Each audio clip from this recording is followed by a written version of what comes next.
How to download TikTok on laptop or PC. Hi guys, welcome back. Today I'm going to be giving you a quick tutorial on how to get TikTok on your laptop or PC. So let's get started. Now we know that TikTok is really famous and everybody just wants TikTok on even on their laptop. So how we can get it on our laptop or PC, because we know it's a mobile video sharing platform. So the first thing is you can simply go to tiktok.com on your browser and you will simply get TikTok, right? But this is the view of TikTok right here.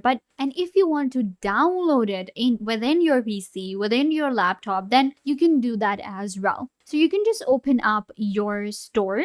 So if you have Microsoft, then you will open up your Microsoft store, and or you can go with your Apple store and search for TikTok, and it will actually show you right here. You can see this is TikTok. And now I can just install TikTok on my laptop as well. So you can just download it and it will actually show you once it's downloaded. You can see right here I have TikTok downloaded. Another way we can do this is that we can actually get a mobile view of TikTok on our laptop or PC. You can just go to your extensions and open up your Chrome Web Store. And here you're going to search for TikTok. So you're going to search for TikTok mobile view, and then you will again get a lot of different options to add to your Google Chrome. And then it will allow me to get a mobile view of my TikTok that I have on my laptop or PC. And you can see right here, now I can just log into my TikTok or even upload a TikTok from my PC right here. I hope that I was a big help. Don't forget to give this video a big thumbs up, leave a comment down below, turn on bell notification, and subscribe to the YouTube channel.